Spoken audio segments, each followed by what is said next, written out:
is actually. Oh.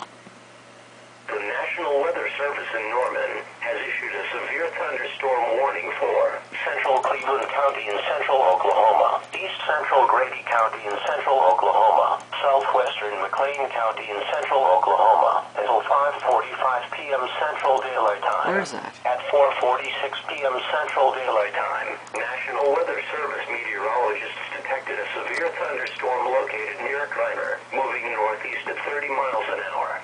Hazards in the warning include large damaging hail up to golf ball size, damaging winds in excess of 60 miles an hour. Locations impacted include Norman, Purcell, Noble, Slaughterville, Lexington, Goldsby, Washington, Cole, Dibble, Lake Thunderbird, and Cronyer.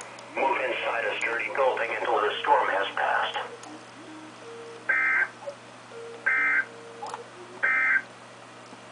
The National Weather Service has issued